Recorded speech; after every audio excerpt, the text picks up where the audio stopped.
পঞ্চগড়ে বাড়ছে লোডশেডিং, এতে অতিষ্ঠ হয়ে উঠেছে জনজীবন। দিন ও রাতের বেশিরভাগ সময়ে থাকছে না বিদ্যুৎ। লোডশেডিংয়ের আরও খবর জানাতে সরাসরি যুক্ত হচ্ছেন সহকর্মী কামরুজ্জামান টুটুল। টুটুল, লোডশেডিং নিয়ে কি বলছে স্থানীয় বিদ্যুৎ অফিস, আর কবে নাগাদ মিলবে নিরসন? এ বিষয়ে আপনি কি জানেন, বিস্তারিত জানাবেন। গত কয়েকদিন ধরে পঞ্চগড়ে চলছে অসহনীয় লোডশেডিং। এতে ভোগান্তিতে পড়ছে সাধারণ মানুষ লোকজন।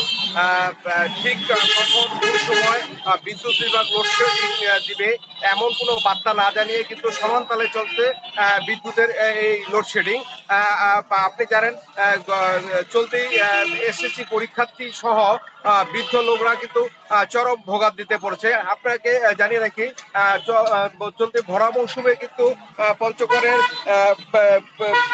বিদ্যুতের ভরা মৌসুমে বিরূপ বৈশ্বিক জলবায়ুর বিরূপ প্রভাব পড়ছে। পঞ্চগড়ে পর্যাপ্ত বৃষ্টিপাত না হয় জেলায় ভ্যাপসা গরম আবহাওয়া বিরাজ করছে। এতে আবহাওয়ার আর এমন আবহাওয়ায় বিদ্যুতের অসহনীয় লোডশেডিং এ কিন্তু নানা প্রশ্ন তুলেছে স্থানীয়রা।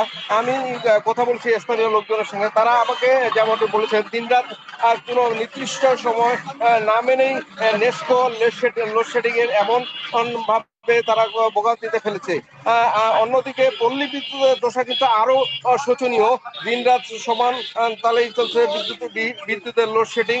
এতে কিন্তু গ্রামীণ যে অর্থনীতির বিরূপ প্রভাব পড়তে শুরু করছে।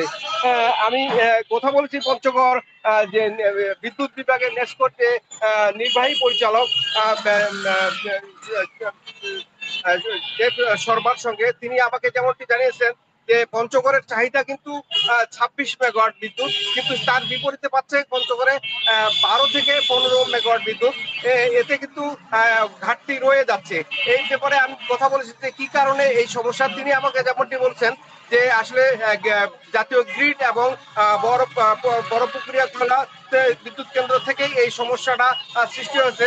আমি প্রশ্ন করেছিলাম যে এটা কবে নাগাদ এর সমাধান হবে। তিনি এ ব্যাপারে তেমন কোনো সহজ উত্তর দিতে পারেনি। এতে কিন্তু এই জেলায় কিন্তু দিনরাত সমান গতিতে চলছে বিদ্যুতের লোডশেডিং।